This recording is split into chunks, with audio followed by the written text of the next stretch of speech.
नमस्कार मित्रांनो, तर आज आपण बनवूया उरलेल्या भाकरीपासून ज्वारीच्या भन्नाट चुरमा. डब्याला व नाश्त्याला एकदम हेल्दी. सर्वप्रथम कढई ठेवूया, त्यामध्ये आपण तेल टाकायचं आहे. तेल चांगलं गरम झालं का जिरं सोडायचं आहे.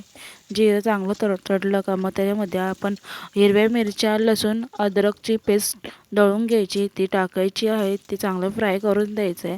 मग शेंगदाणे टाकायचे आहे, ते चांगले तळून घ्यायचे. शेंगदाणे झाले का चांगले तळून तर मग त्यामध्ये बारीक चिरलेला कांदा टाकायचा आहे. चांगला व्यवस्थित घालून घ्यायचा आहे. मग त्यामध्ये चांगलं लवकर शिजायला त्यामध्ये थोडंसं मीठ टाकायचं आहे. पटकन शिजतं कांदा आपला. व्यवस्थित कांदा शिजून झाला का मग त्यामध्ये आपण हळद टाकायची आहे.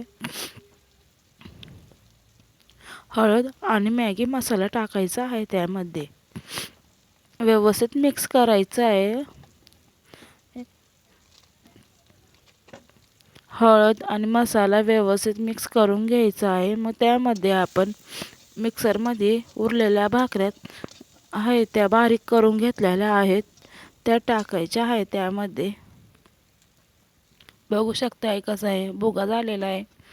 असा मिक्सरच्या भांड्यात भुगा करून घ्यायचा आहे. तुम्ही रात्रीच्या शिळ्या भाकऱ्या असतील तर व्यवस्थित मिक्स करायचं आहे. ते मसाल्यामध्ये असा व्यवस्थित चांगला कलर येतो. त्यामध्ये बघू शकताय व्यवस्थित असं गॅस मोठाच ठेवायचा आहे. पटकन कलर येतो. मग आता आपण बारीक चिरून घेतलेली कोथिंबीर घ्यायची आहे आणि ती त्यामध्ये टाकायची आहे. आणि चवीनुसार मीठ टाकायचं आहे. जेवढं आपल्याला मीठ लागतंय तेवढं टाकायचं. त्यामध्ये तयार आहे. रेसिपी आवडली लाईक आणि सबस्क्राईब करायला विसरू